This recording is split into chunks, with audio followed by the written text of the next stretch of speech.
क्योंकि पिछले कुछ दिनों से मेरी माता जी बीमार थी और उनको पैरालिसिस का अटैक आया था। तो उनकी सेवा में लगा हुआ था मैं। अभी एक हफ्ते पहले ही उनका अंतिम संस्कार किया गया। अभी थोड़ा मुक्त हो गया, तो बड़ा अच्छा लग रहा है इस वर्ग में आकर, और आप सभी लोगों को देखकर, आप लोगों से मिलकर मुझे बड़ा आनंद हो रहा है। बाबा साहब ने जो लिखा है और जिसका संकलन किया है, भगवान बुद्ध और उनका धर्म, उसके एक एक भाग पर प्रवचन की श्रृंखला शुरू की गई है। इसमें कुल 8 भाग दिए हुए हैं, 8 खंड। और बुद्ध के प्रवचन ये उसके चौथे भाग में आता है। गृहस्थों के लिए प्रवचन या सुखी गृहस्थ। तो भगवान बुद्ध ने अनाथ पिंडक, आप लोगों को मालूम है, आजकल आप लोग टाटा, बिरला, अंबानी वगैरह के बारे में जानते हैं। अंतर्राष्ट्रीय स्तर पर एक सूची प्रकाशित की जाती है, उसमें दुनिया के जो 10 सबसे धनाढ्य पैसे वाले लोग होते हैं उनकी सूची जारी की जाती है। उसमें अडानी, अंबानी, कुछ दिनों पहले उसका कुछ दूसरा क्रमांक था, बाद में कुछ नीचे हो गया हो। तो उस जमाने में सबसे बड़े श्रावस्ती के ऐसे धनवान व्यक्ति थे, उनका नाम था अनाथ पिंडक।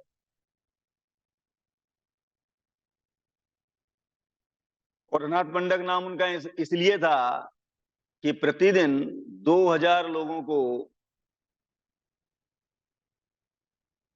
भोजन दिया करते थे, भोजन दान दिया करते थे, नियमित रूप से, अखंडित रूप से। ये जो भोजन दान की परंपरा है या सेवा अविरत रूप से उनके यहाँ जारी रहती थी, इसलिए उनका नाम पड़ गया अनाथ पिंडक। वास्तव में उनका नाम था सुदत्त। तो एक बार उनके मन में प्रश्न आया कि जो गृहस्थ जीवन है वो सुखी कैसा हो सकता है। अगर कोई व्यक्ति जो गृहस्थ है, अगर वो सुखी होना चाहता है तो उसके लिए क्या करने की आवश्यकता है।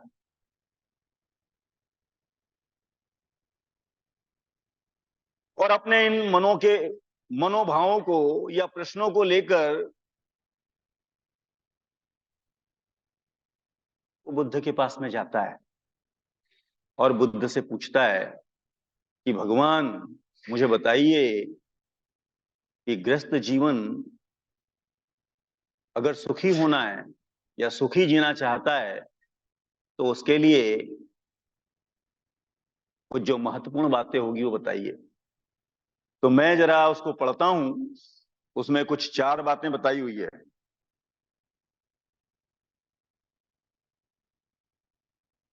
एक बार अनाथ पिंडक जहां भगवान बुद्ध थे वहां आया, अभिवादन किया और एक और बैठ गया। तथा अनाथ पिंडक जानना चाहता था कि गृहस्थ कैसे सुखी रह सकता है।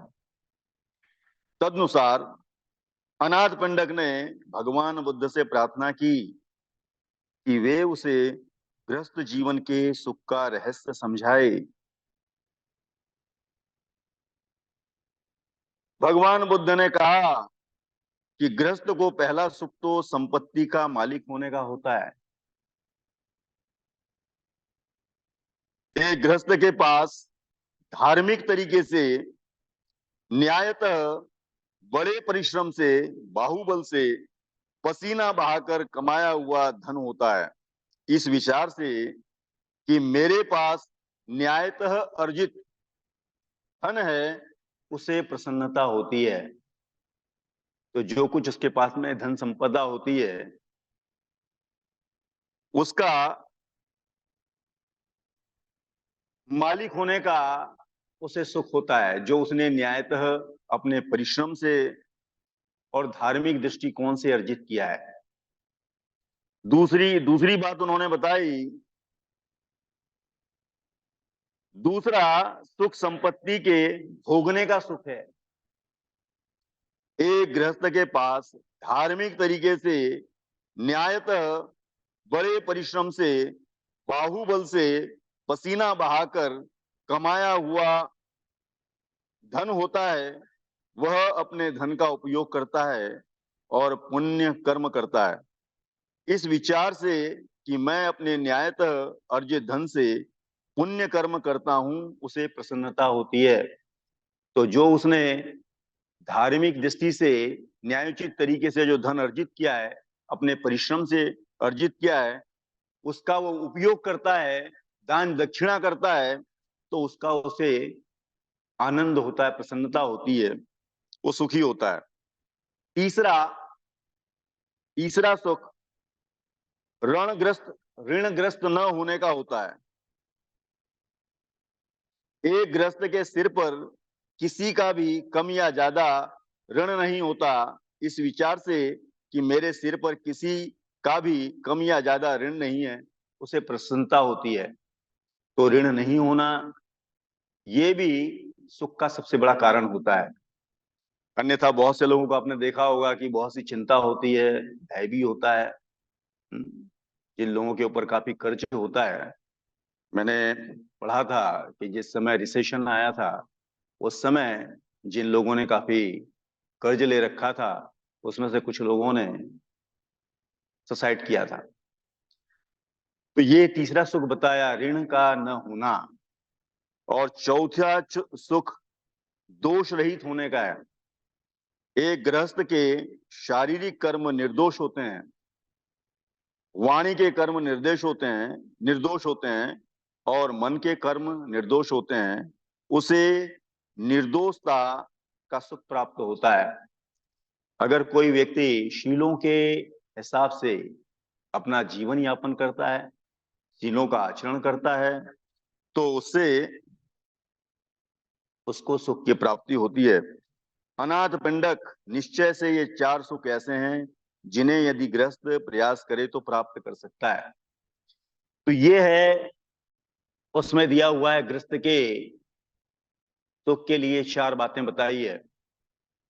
मोटे तौर पर अगर आप देखते हैं तो एक बात उसमें से स्पष्ट रूप से दिखाई देती है कि बौद्ध धर्म गरीबी का उदात्तीकरण नहीं करता है। बौद्ध धर्म आपसे ये नहीं कहता है कि आप निर्धन रहिए, धन मत कमाइए, धनवान होने में कोई अड़चन है, इस प्रकार की बात नहीं करता है। दूसरे धर्म की शिक्षाओं में इस प्रकार की बातें पाई जाती है। अगर आप ईसाई धर्म देखते हैं तो उसमें ऐसा कहा गया है कि मनुष्य के बीच में और जो गॉड है, भगवान है, उसके बीच में अगर सबसे बड़ा कोई रोड़ा होगा, कोई अवरोध होगा, तो वो धन है। उसमें आगे बताया गया है कि यदि आप गरीब हैं तो बहुत अच्छा है, रोड़ा आपका टूट गया है और आप जल्दी से ईश्वर के राज्य में प्रवेश कर सकते हैं। इस प्रकार की शिक्षाएं ईसाई धर्म में पाई जाती है।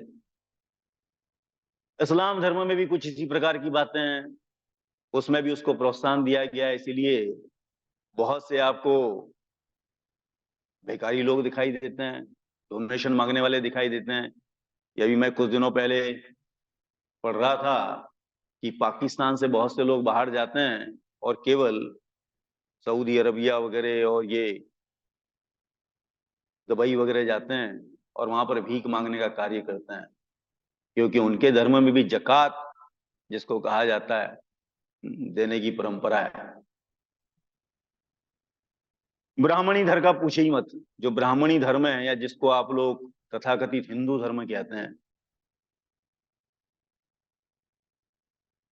उसमें भिकारियों की कतार लगी हुई दिखाई देती है आपको।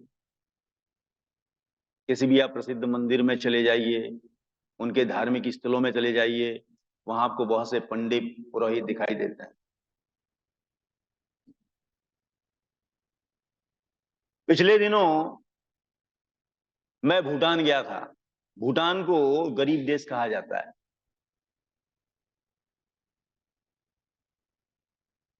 मैंने काफी घूमा। मुझे भूटान में एक भी गरीब आदमी कहीं दिखाई नहीं दिया।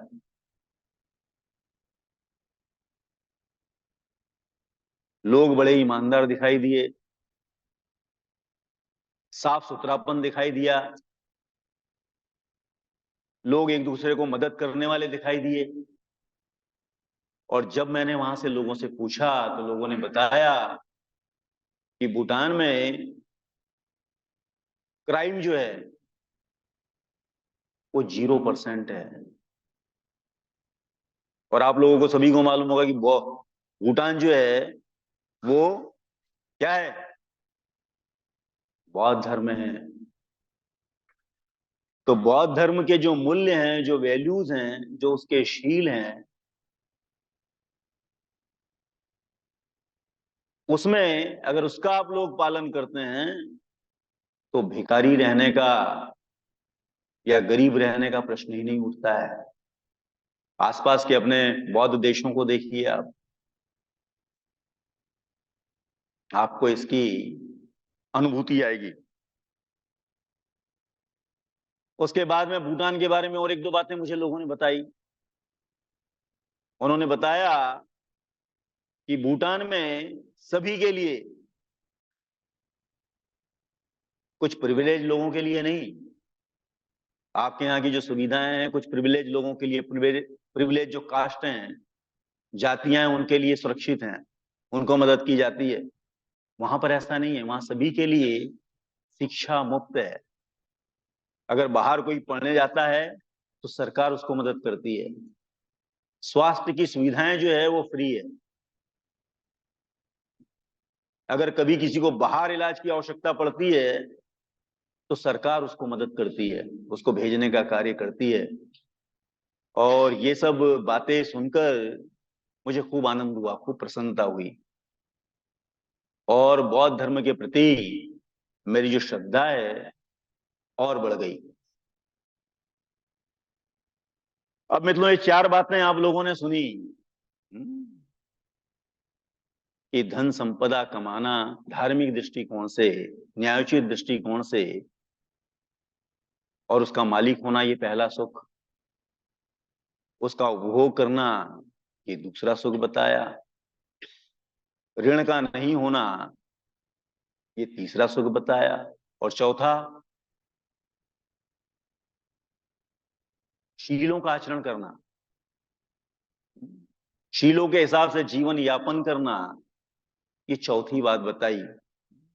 और यही आपके धनवान होने का उन्होंने, या सुखी होने का मूल मंत्र बताया। एक इस संदर्भ में एक कहानी याद आती है मुझे।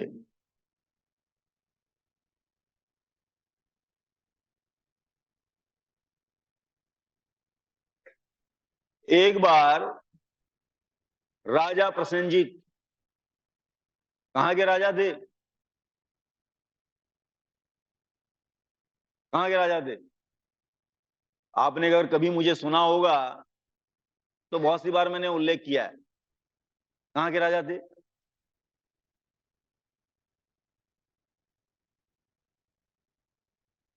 कौशल। उस जमाने में जो प्रभावी दो ऐसे राज्य थे, वहां पर एक कौशल राज्य और दूसरा, दूसरा कौन सा था? हाँ, मगध। ऐसे दो शक्तिशाली राज्य थे उस जमाने में। तो कौशल राज्य में जो श्रावस्ती था, उसकी राजधानी थी, वहां का राजा था वो। काफी तरुण था वो। ऐसा कहते हैं कि भगवान बुद्ध और उसकी उम्र में ज्यादा अंतर नहीं था, बराबरी के थे वो। तो भगवान बुद्ध के बारे में बहुत सी बातें सुना करते थे वो। अब राजा होता है उसका अहंकार भी बड़ा होता है, जितना बड़ा राजा उतना बड़ा अहंकार।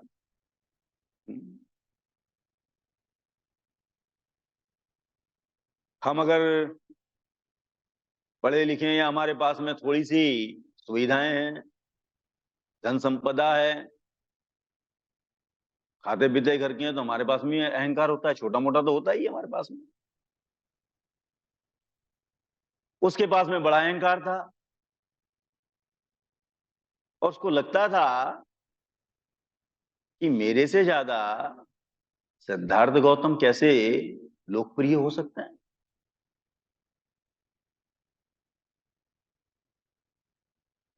हमारे मन में भी कभी कभी ऐसी बातें आती है। अगर हम अपने आप को अच्छा समझते हैं, श्रेष्ठ समझते हैं, बुद्धिमान समझते हैं, होशियार समझते हैं, तो दूसरा यदि ये व्यक्ति आ जाए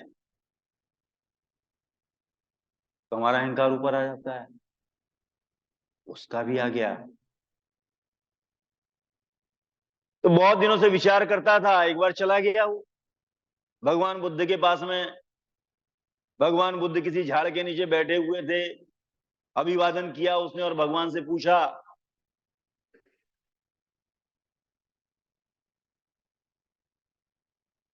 उसने कहा कि भगवान मुझे लगता है कि मैं आपसे ज्यादा सुखी हूं, ज्यादा बड़ा हूं, क्योंकि मेरे पास में धन दौलत है, राज सिंहासन है, बहुत से सैनिक हैं, विशाल राज्य है। मैं किसी भी व्यक्ति को मृत्यु दंड दे सकता हूं।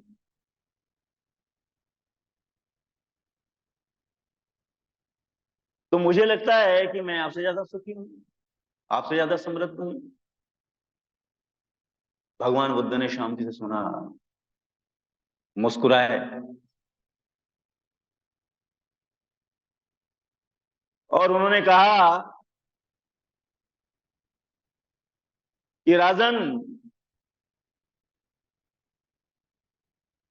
आप एक ही जगह इतने ही आनंद के साथ में, शांति के साथ में, स्थिर रूप से कितनी देर के लिए बैठ सकते हैं? क्या 2 घंटे बैठ सकते हैं?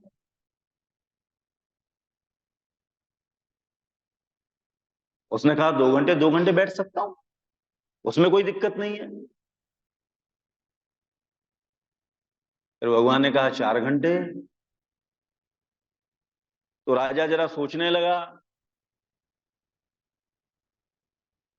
उसने कहा 4 घंटे भी बैठ सकता हूं। भगवान ने कहा 6 घंटे।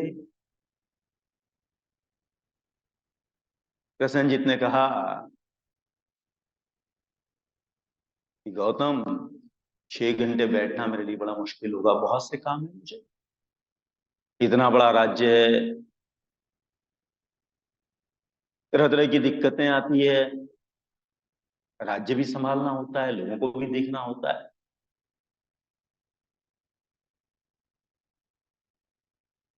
पास पड़ोस का राजा कहीं आक्रमण न कर दे, उसकी भी चिंता होती है। तो 6 घंटे बैठना तो मुश्किल है। तो भगवान बुद्ध कहते हैं कि राजन, मैं इसी जगह पर इतने ही आनंद के साथ में और सुख के साथ में 7 दिन और 7 रात बैठ सकता हूं।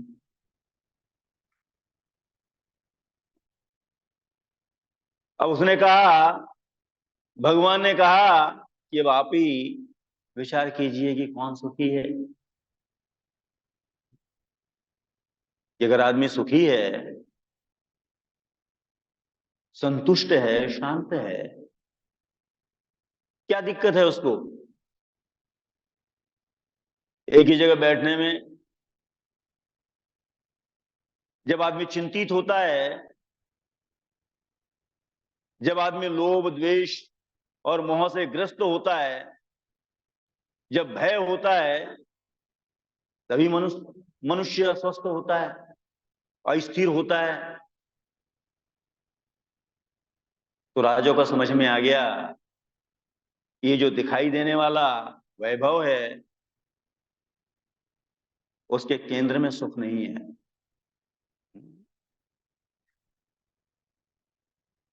तो ये जो, अगर आज का हम लोग कालखंड देखते हैं,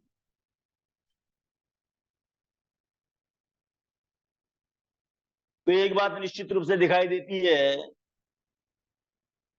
कि प्रत्यक्ष अप्रत्यक्ष रूप से हम लोगों की भी धारणा ये पक्की हो चली है कि धन ही सब कुछ है। फिर आप किस मार्ग से कमाते हैं, कैसा कमाते हैं, भ्रष्टाचार करते हैं, चोरी करते हैं, डाका डालते हैं, किसी की हत्या करते हैं, ये गौण बात है।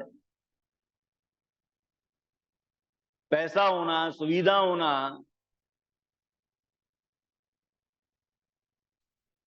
ये महत्वपूर्ण बात लगती है आपको। तो दो प्रकार के भ्रम दिखाई देते हैं। एक तो दिखाई देता है कि पैसा ही सब कुछ है, आप धन संपन्न हैं, आपके पास विपुल संपदा है, तो आप सुखी हैं। इस प्रकार का एक एक धारणा लोगों के बीच में आम है, और इसीलिए किसी भी स्तर पर जाकर लोग पैसा कमाना चाहते हैं। फिर मनुष्य किसी भी अनैतिक और दुराचरण का मार्ग अपनाने से कतराता नहीं है। देखा होगा आपने, पहले के जमाने में चिकित्सा और शिक्षा को पवित्र पेशा माना जाता था। उस जमाने में जो शिक्षक होता था और जो डॉक्टर होता था, वैद्य होता था, उनके लिए ईश्वर तुल्य होता था।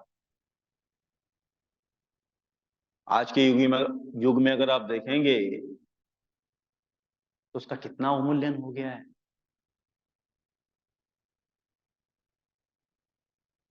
आज ये दोनों,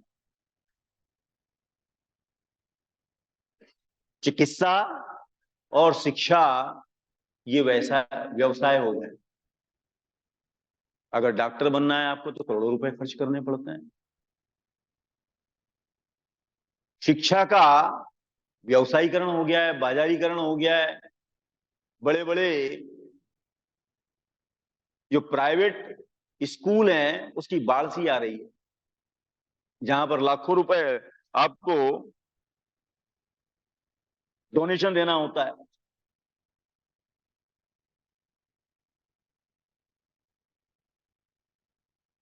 अगर जहां पर पैसा ही प्रमुख है, धन ही प्रमुख है, तो उसमें संबंधों का आधार, आपके जो रिलेशन होते हैं, मानवीय संबंध होते हैं, उसका आधार प्रेम, सद्भाव, आत्मीयता नहीं होती है, पैसा होता है। अगर हमने अपने रिश्तों को टटोला, हमने देखा कि हमारे जो संबंध है, रिश्ते हैं, क्या उसका आधार आत्मीयता है, सद्भाव है, प्रेम है, त्याग है, या उस व्यक्ति से हमको क्या मिलने वाला है, वह व्यक्ति हमको क्या देने वाला है, इस पर आधारित होता है। इसीलिए आजकल आपको बूढ़े माँ बाप को लावारिस छोड़े जाने की बहुत सी घटनाएं सुनाई देती है। जो भी उनके पास में घर होता है, संपत्ति होती है, बच्चे बहला कर फुसला कर ले लेते हैं और बाद में छोड़ देते हैं। ऐसा कहते हैं कि ऐसे वृद्धाश्रम दिल्ली में बहुत से बने हुए हैं। तो मनुष्य अगर धर्म को ज्यादा, धन संपदा को ज्यादा महत्व देगा तो निपट स्वार्थी हो जाएगा, और फिर स्वार्थ की पूर्ति करने के लिए संबंध उसके लिए गौण हो जाते हैं, उसको भी वो सीढ़ी बना लेता है चढ़ने के लिए। डॉक्टरों का यदि देखा जाए,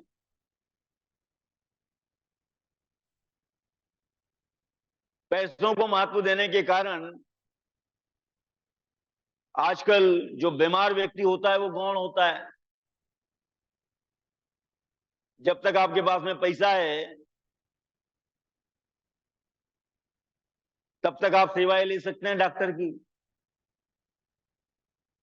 उल्टा कहीं कहीं तो मैंने डॉक्टरों के द्वारा लोगों की किडनी, मानवीय अंगों की तस्करी करते हुए सुना है। अभी हाल में ही इजराइल का युद्ध चल रहा है, इजराइल और किसका युद्ध चल रहा है? फिलिस्तीन का। तो ऐसा कहा जाता है कि इजराइल ने बहुत से फिलिस्तीनियों को बंधक बनाया और बंधक बनाने के बाद में उनको मार दिया और उनके अंगों की तस्करी कर रहा था। इस प्रकार की कुछ न्यूज मैंने सुनी है। कोरोना के समय आपने भी सुनी होगी। तो पैसा प्रमुख होने से मनुष्य गौण हो गया है, जहां से भी पैसा मिलता हो। आजकल मानव तस्करी के बारे में सुना होगा आपने, ह्यूमन ट्रैफिकिंग। लोगों को बेचने का धंधा किया जाता है, बहला फुसला कर, चोरी से डरा कर, धमका कर, उनकी जो असहायता होती है, उनकी कमजोरी का फायदा उठाकर बेचने का व्यवसाय किया जाता है, बच्चों की तस्करी की जाती है। आप लोग अगर न्यूज सुनते होंगे, समाचार पत्र पढ़ते होंगे, तो इस प्रकार की घटनाएं कभी आपको सुनाई देती होगी।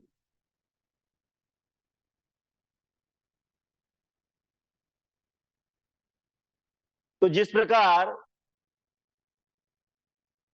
प्राचीन समय में ये जो डॉक्टरी का पेशा है या शिक्षा जो है, वो एक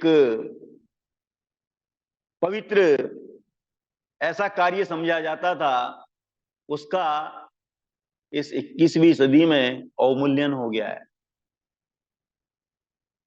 और पैसा प्रमुख होने से ये तमाम घटनाएं हमको घटित होते हुए दिखाई देती है। दूसरा,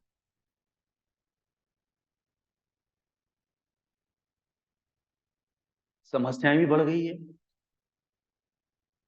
जो लोग पैसों को ज्यादा से ज्यादा महत्व दे रहे हैं, उनके बच्चों को देखिए। आजकल ये भी एक बहुत बड़ी समस्या दिखाई देती है। माँ बाप को लगता है कि ज्यादा से ज्यादा पैसा कमाइए, बच्चों के हाथ में आप गजेट्स दे दीजिए,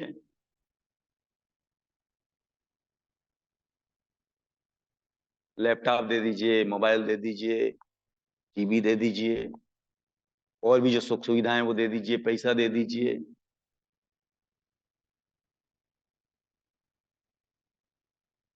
और इसमें से बहुत सी समस्याएं निर्माण होते हुए दिखाई देती है। अभी कुछ दिनों पहले मैंने बीच बीच में सुनाई देती है, रेव पार्टियों के बारे में सुना था कि जितने भी धन संपन्न लोगों के बच्चे हैं, वो मौज मस्ती करने के लिए कहीं अपना जाते हैं एकांत में। वहां पर मादक पदार्थ होते हैं तरह तरह के, और पार्टियां की जाती है। तो बहुत सी न्यूज आपने सुनी होगी। लेकिन ऐसी घटनाएं आए दिन सुनाई देती है। आपके भी नॉलेज में होगी कि जिन लोगों के, जो लोग पैसे कमाने में मस्त होते हैं, उनके बच्चों के बारे में आपने भी देखा होगा, कितने होनहार होते हैं बच्चे, कितने मेधावी होते हैं, कितने पढ़ाई लिखाई में आगे होते हैं। ये भी एक चिंतन का प्रश्न है, क्योंकि जिस उम्र में उनको संस्कार की आवश्यकता होती है, नैतिक मूल्य के जो बीज हैं उसमें रोपण करने की आवश्यकता होती है। हम लोगों को लगता है कि अगर आपने पैसा दे दिया या साधन सुविधाएं मुहैया करा दी, हमारे कर्तव्य पूरे हो गए, जिम्मेदारी पूरी हो गई। और उसके दुष्परिणाम कभी कभी भयंकर रूप में दिखाई देते हैं।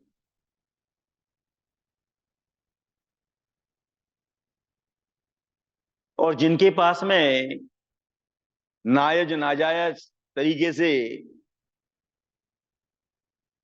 अगर आदमी पैसे कमाने में लग जाता है,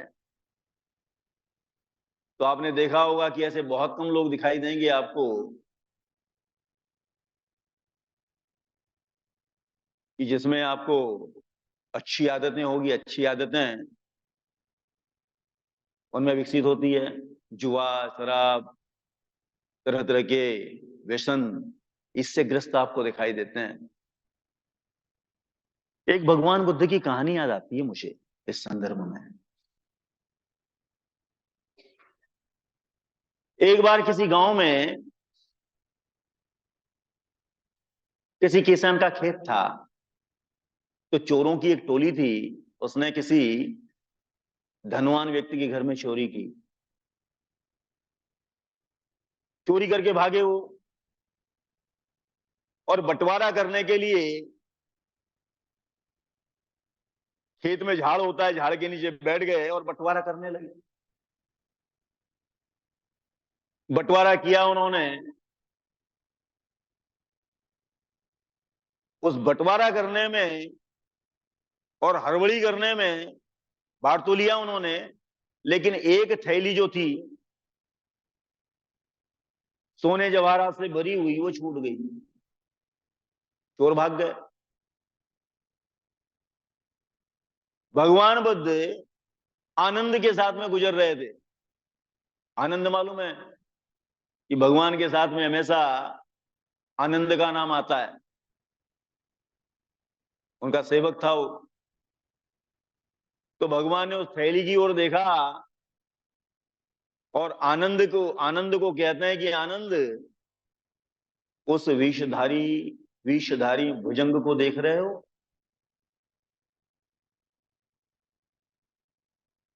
विषधारी भुजंग, भुजंग सांप को कहा जाता है कि जो जहर से भरा हुआ है, ऐसे सांप को भुजंग कहा जाता है। तो आनंद की ओर इशारा किया उन्होंने। आनंद ने देखा, उसने कहा, हाँ भगवान, विषधारी भुजंग है।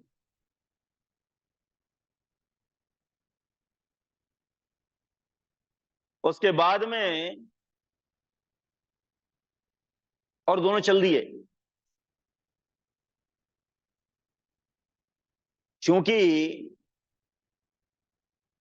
जिस श्रेष्ठी के घर में चोरी हुई थी वो बड़ा प्रभावी व्यक्ति था।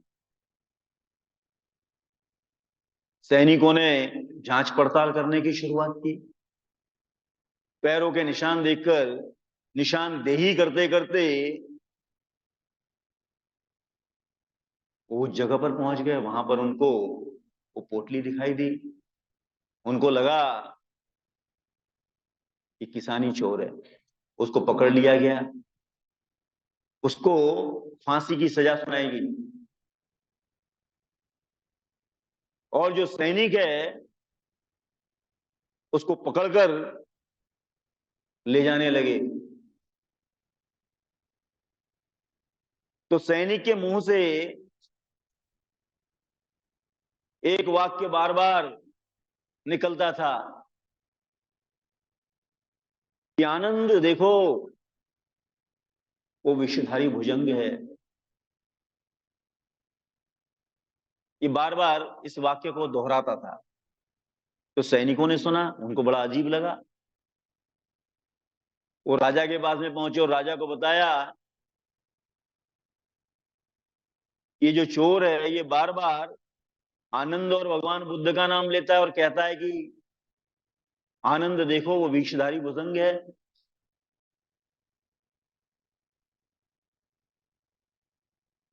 तो बाद में भगवान बुद्ध से पूछा जाता है, तो भगवान बुद्ध बताते हैं कि उस दिन मैं वहां से गुजरा था और मैंने वो पोटली देखी थी। ये किसान चोर नहीं है, चोर कोई और है। उसकी जो फांसी है वो टल जाती है। तो भगवान ने उसको जहर कहा है। जो आपको चमकने वाले सिक्के दिखाई देते हैं,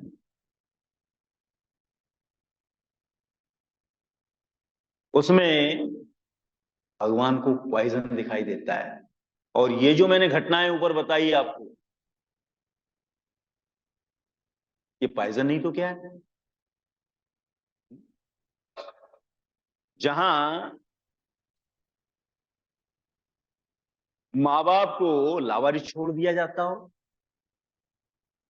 धन संपत्ता उनकी छीन कर, जहां पर खून खराबा किया जाता हो पैसों के लिए, जमीन जायदाद के लिए,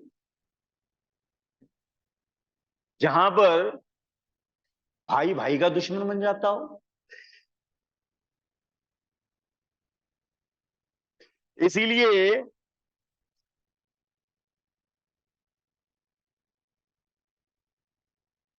भगवान ने कहा है कि न्यायोचित तरीके से, धार्मिक तरीके से कमाया हुआ धन,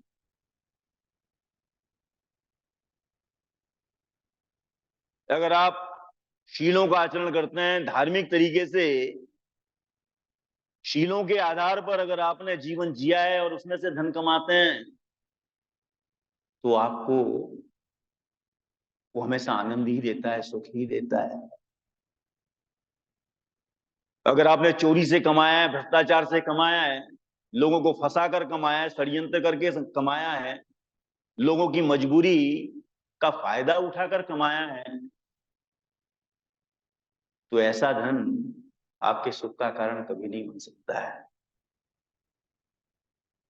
और जिन जिन लोगों ने ऐसा किया होगा, ये उनका अपना अनुभव होगा। उसके पीछे चिंता होती है, भय होता है, बच्चे उसके उपद्रवी होते हैं, गलत मार्ग पर लगे हुए होते हैं। ऐसे कितने उदाहरण आपको दिखाई देते हैं।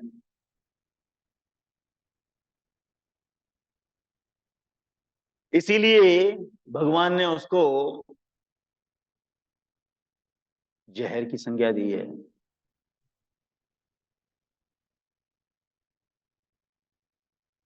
पिछले दिनों मैंने एक घटना सुनी थी, वो आपने भी पढ़ी होगी, सुब्रत राय की। सुब्रत राय कौन था मालूम है क्या आपको? कौन था? सहारा कंपनी का बहुत बड़ा धनाढ्य व्यक्ति था वो। उसका न्यूज चैनल भी था, सहारा न्यूज वगैरह। उसने कुछ उसमें अफरा तफरी की थी, उसको जेल हो गई, लोगों को फंसाया उसने। आखिरी में उसकी मृत्यु हो गई। ऐसा कहते हैं कि उसकी मृत्यु में उसके जो करीबी लोग थे, पत्नी थी, बच्चे थे, वो कोई नहीं गए। उसकी अर्थी को किसी ने कान्हा नहीं दिया। बाकी और दूसरे लोग शामिल हुए होंगे, लेकिन करीब के कोई लोग नहीं थे। इतनी बुरी अवस्था में उसकी मृत्यु हुई।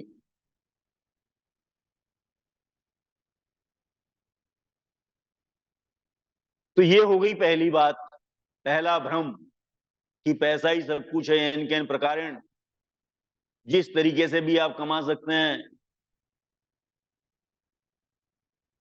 झूठ झूठ सच का सहारा लेकर, चोरी चकारी करके, फंसा कर, वो आपको सुख नहीं दे सकता है। एक घटना और याद आती है मुझे, अनाथ पंडक की है। अनाथ पंडक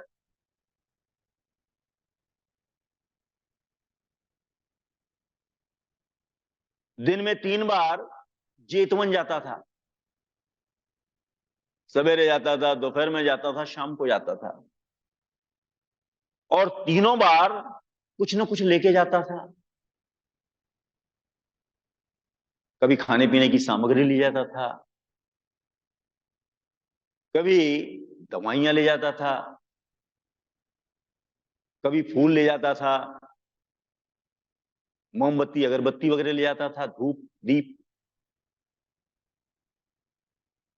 और भिक्षु भिक्षु जीवन के जो फायदे हैं उनके बारे में सुनता था कि भिक्षु जीवन कितना कल्याणकारी है, कितना लाभकारी है। भगवान के मुखार बिंद से वो सुना करता था। तो एक बार उसने भगवान से कहा कि भगवान, मैं भी भिक्षु बनना चाहता हूं, चीवर लेना चाहता हूं। तो भगवान ने उसको मना किया।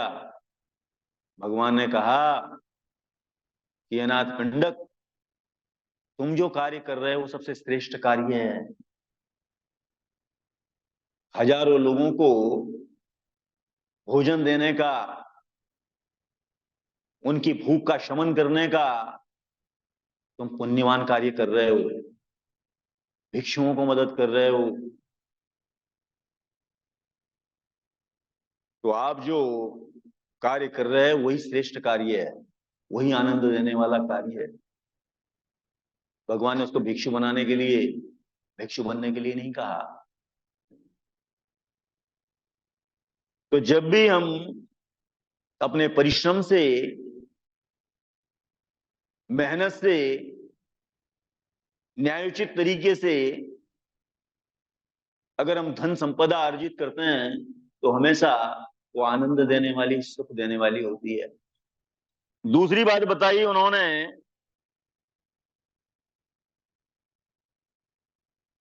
सुख संपत्ति के भोगने का सुख होता है।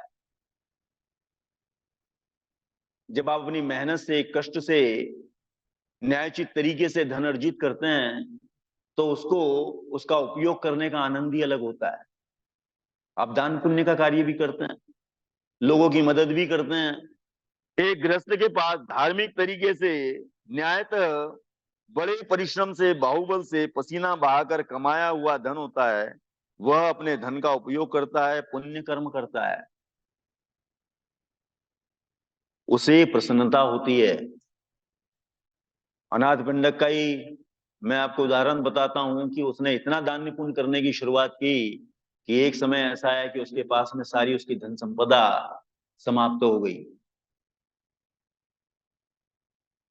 लेकिन बाद में और उसको, उसके पुण्य कर्म ऐसे थे कि बाद में फिर से उसकी जो स्थिति है वो संवर गई। तो उसको भोगने का आनंद होता है। दूसरी बात, मैंने बताया 2 प्रकार के भ्रम। तो एक तो भ्रम बताया आपको कि वो जहर की तरह होता है, और दूसरा,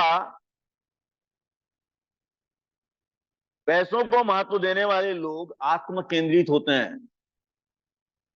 उनके लिए मैं और मेरा घर परिवार ये प्रमुख होता है। उनके लिए समाज, पड़ोसी, रिश्तेदार, दान पुण्य की कोई अहमियत नहीं होती है। अगर आप अपने आप में सिमट के रह गए, आप स्वयं और अपने परिवार तक सीमित हो गए, तो वैसे ही होता है कि जैसे पानी कहीं गड्ढे में रुक जाए, फिर उसमें गंदगी भर जाती है, काई लग जाती है, और कुछ दिनों के बाद में उसमें से बदबू आना शुरू हो जाती है। तो जो भी लोग आत्म में केंद्रित होते हैं, केवल खुद का ही विचार करते हैं, तो वो लोग भी कभी आनंदित नहीं हो सकते हैं, सुखी नहीं हो सकते हैं। एक घटना सुनी थी मैंने कुछ दिनों पहले कि एक बूढ़ा व्यक्ति, बड़ा घर था उसका,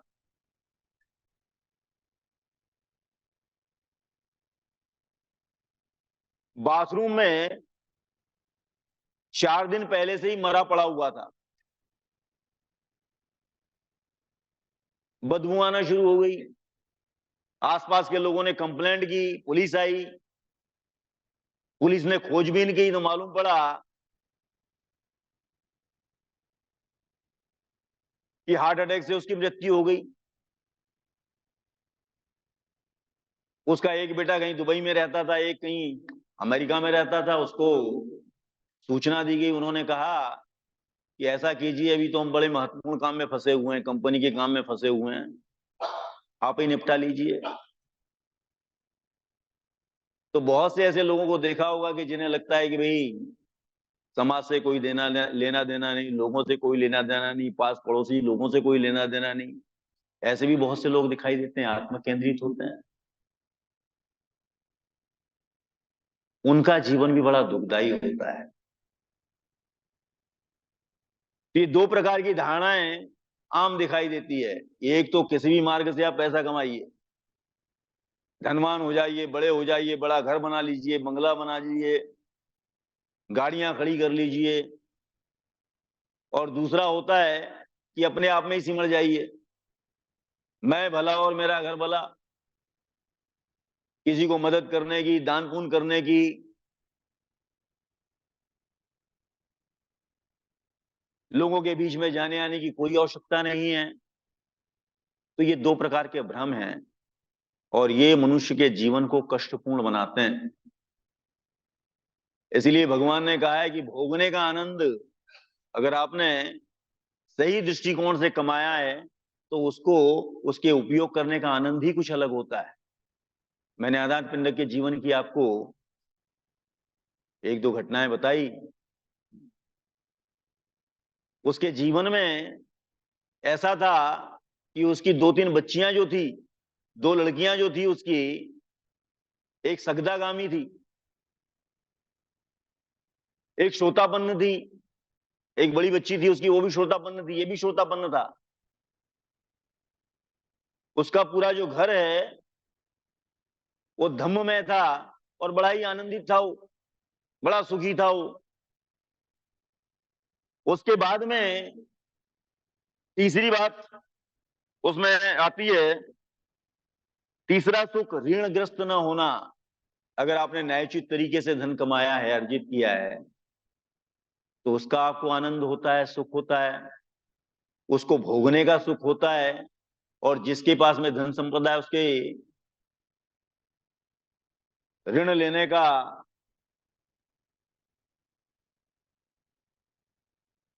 सवाल ही नहीं उठता है। आजकल एक ट्रेंड और आपको दिखाई देता है, लोग कहते हैं कि कुछ भी करो,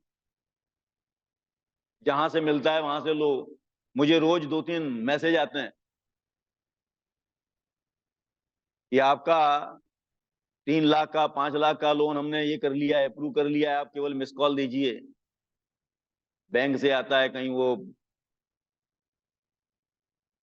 बजाज कोई फाइनेंस है उधर से आता है। कभी कभी वो मेरे बैंक वाले फोन करके पूछते हैं कि हमने सुना है कि आपको लोन चाहिए। तो आजकल एक आपको एक ट्रेंड दिखाई देती है कि लोगों को लगता है कि भाई पैसा मिलता है तो ले लो। और मैंने सुना है कि बहुत से लोग बहुत सा लोन लेते हैं और बाद में चुका नहीं पाते हैं, तो जो भी घर है तो घर उसका जब्त कर लिया जाता है, बैंक उसको जब्त कर लेता है। अगर उन्होंने 4 व्हीलर लिए, 2 व्हीलर लिए, तो उसकी जब्ती की जाती है। लेकिन हमेशा उसकी चिंता होती है। हर हफ्ता, हर महीना आपको जो इंस्टॉलमेंट भरना होता है, आप भयपूर्ण मानसिक अवस्था में जीवन जीते हैं, तो सुख का साधन नहीं हो सकता है।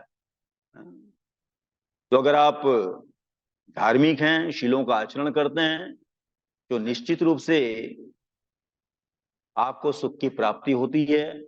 और भगवान बुद्ध ने कहा कि इस प्रकार से अगर आप धन कमाते हैं तो निश्चित रूप से वो आनंद देने वाला होता है, वो सुख का आधार होता है।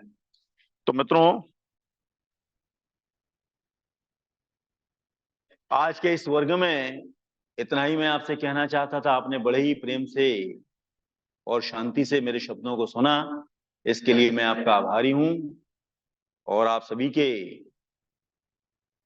धर्मपूर्ण जीवन की, कल्याण की मैं कामना करते हुए अपने शब्दों को विराम देता हूं। जय भीम, नमो बुद्धाय।